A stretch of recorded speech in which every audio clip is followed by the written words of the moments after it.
Welcome to the show today. I am your host, Timmy Kick. Today we're going to discuss the ins and outs of addiction. Now, nothing is scripted, nothing's canned, I'm not an actor. I am you. I am exactly where you are right now at one time in my life. I'm here not to schmooze anything. I'm not here to fudge anything and say recovery is easy. It's not. It's so rewarding, but the ultimate decision has to be with you. There's some things that we're going to talk about today that make you uncomfortable. But again, the most important thing we're dealing with is your life. You only have one. Right now you're tripping up, you're making bad decisions. Maybe you're hearing it from people, maybe you're not. But the rewards are immense. And it's all about putting the proper things in your body so you have proper outcomes. Example, putting nutritional food in your body instead of drinking glasses of vodka, or smoking marijuana all the time, or too many pills, or whatever your situation may be. You're going to have radical adverse effects if you're not treating your body kindly. Your body can only function at its best if you're putting the best effort to put good stuff in it. Congratulations, you're alive. And later you'll realize how much meaning is in that statement right there. If you're able to watch this show and you're alive, you're one step ahead of the game. The next huge step you have to realize is you have a problem. There are two things in the addiction world that happen to you. One is your physical addiction, meaning you have to have a drink or a drug to function. You can't get on through life without it. And the other component is the mental obsession. And what happens when you get help, when you get treatment? Both of those diminish and go away. It's very important to realize both of those. If you're drinking a lot every day and you're craving, you have the shakes, you can't go to work, you can't sleep during the night, you always have to have a drink. Could be a telltale sign. If you can't get out your door in the morning without smoking a joint or taking pills to calm down or whatever, anything that is a foreign object to your body is not helping you. I had someone tell me a long time ago, if you can't get through the day without a drink, you may be an alcoholic. It's a lot to be said for that when you do get sober and you realize that. Here's 5 points that I want you to think about. One, most importantly, whatever you're doing, stop. Stop. Secondly, you have to learn before you make any decision to breathe. You need oxygen to breathe. You need to take a deep breath, calm yourself down. So stop, breathe. Third is yield. You need to yield and think about what your next move is going to be. Think about it. Take time to think about it. And then number 5, proceed with your decision making with caution. Let's take a moment to think about exactly the way in the addiction field your mindset is thinking. Picture yourself as a little person in a room with 2 control handles. Okay, you're inside your brain. You're right in here. Okay? Now, if you're in a room with people, you don't have to talk about how silly I'm acting right now, or you don't have to let on to anybody. You know, if you're one of these guys that has to always be cool, or one of these girls that has to always be Miss Popularity. I'm only talking to right in here. I want you to open your ears and just think about what I'm trying to say to you. You got a little person in this control right in here in your head. That person is in control of this whole body. You're like a tiny little person in a huge robot every day of your life. You're making the decisions for the rest of your body. Now, if you're confused all the time through the throes of addiction, alcoholism, whatever the case may be. Sleep deprivation can do the same thing. If you don't get any sleep, your body requires so much sleep. Your body requires so much nutrition. When you replace your decision making in your brain with drugs and booze instead of eating nutritional food, that's going to throw an adverse effect in your life. It's very important to learn that you have to replace the drug and the drink with nutrition. That's originally how your body and your brain was designed to function normally. So you're in there running these controls, okay? You're not going to make good decisions behind the controls. It's basically like getting behind the wheel of a car high or drunk. You're gonna get a ticket. You're gonna crash eventually. You're gonna hurt somebody. You're gonna hurt yourself. By replacing all of these issues with being abstinent, and there is a way we can help you do that, and get back to the basics. Remember back in a time in your life as a little kid when you were always happy, before you got involved in the throes of addiction. Remember when the littlest things made you smile, made you laugh, made you happy. Okay, it doesn't matter what age you are, we can get back to that point. A little bit of work and a lot of dedication. Okay, because everything that you do lies within you. It lies within you, yourself, and you, and nobody else. No one telling you, I have to get help. You got to want help. Let's talk about who's driving the bus in your decision-making in your life. Little guy on the control, okay? You think about, how many jobs did I lose in my life? Or why can't I get a job? Your attitude in your life determines your altitude. You're flying a plane. If you've got a lousy attitude, here's a mountain.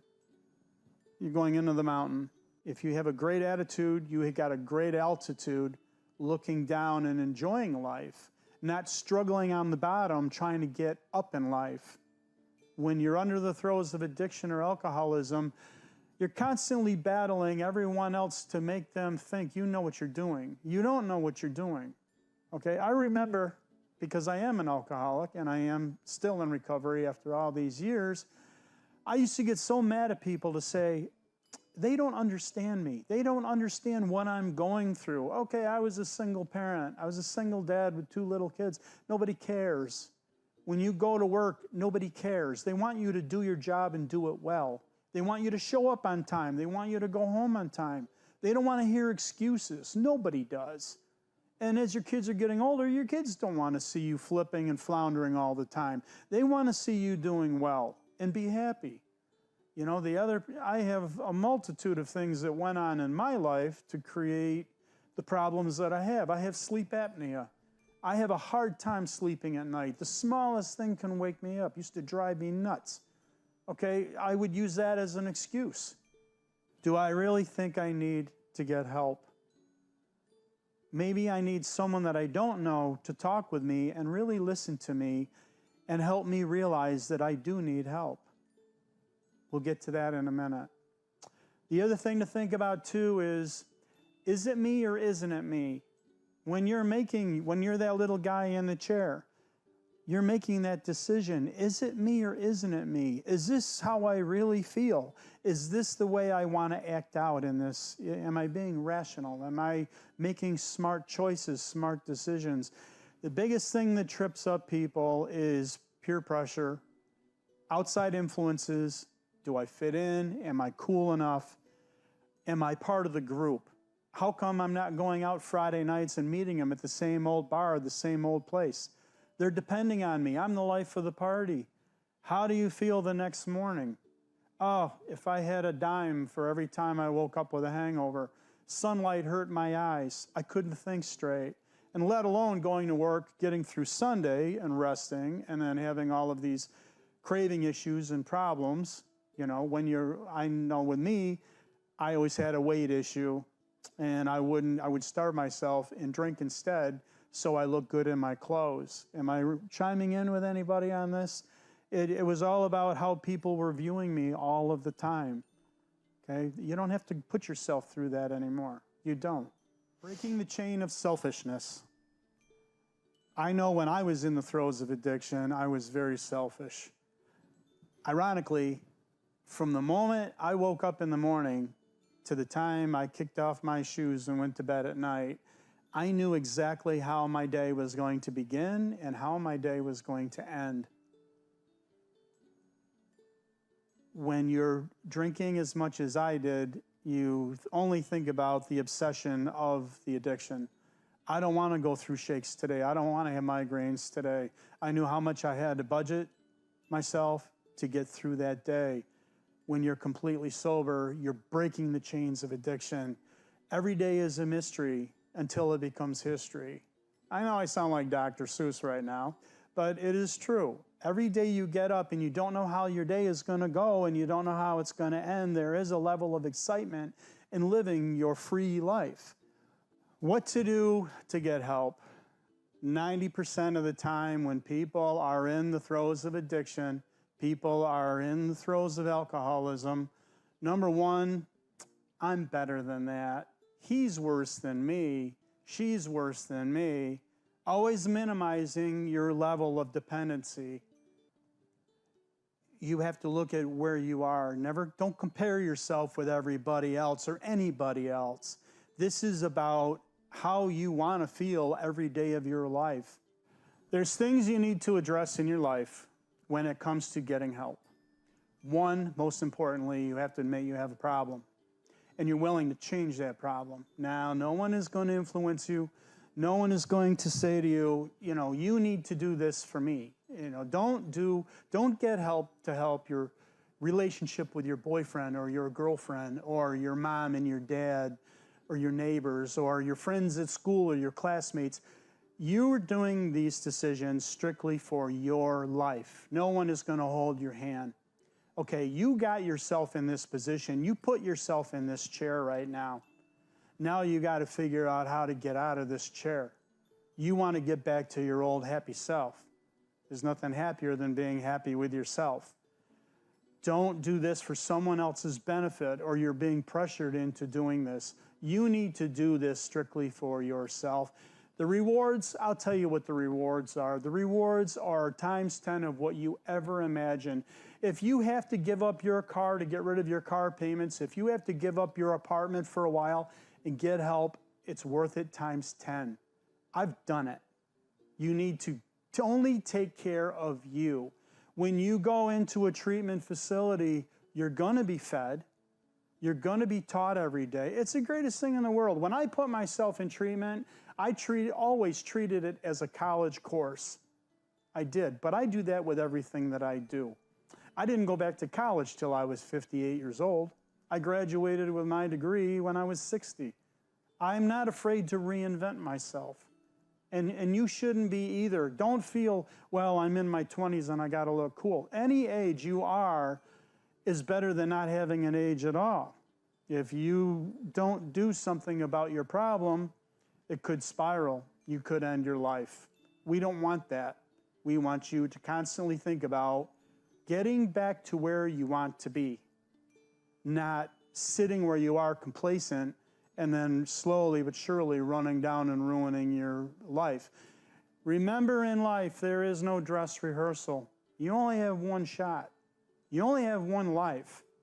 And if you give up that opportunity, not only is it going to be bad for the outcome for you, but there's going to be so much sadness and disappointment in people that really, truly love you, people that care about you, people that want to believe in you and want to see you live a highly functional, successful, happy life. And the rewards are tremendous. Being sober, completely sober from addiction, I can't even put into words. It's the greatest feeling in the world. I realized when I decided to get help, there was a lot of things, I've been through it a couple times, that I was doing wrong.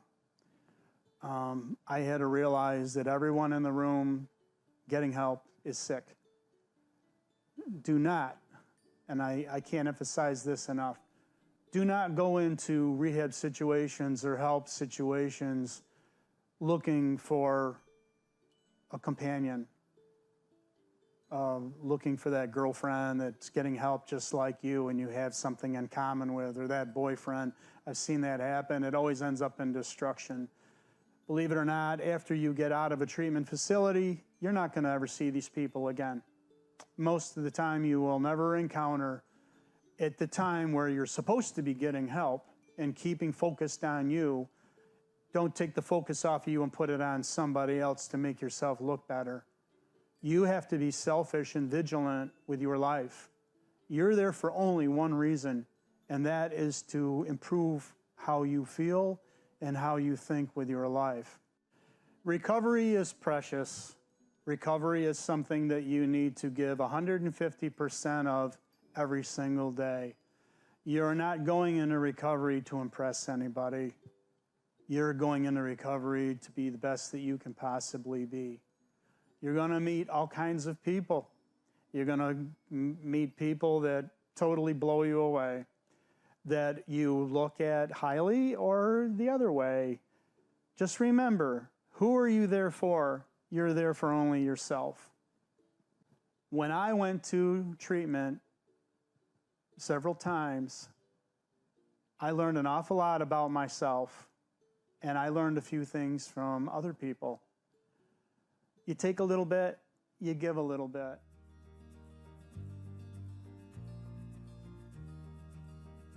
I hope you've enjoyed my personal experience. If you're looking for more information, feel free to call this number. Just give it a try. It's your first big step.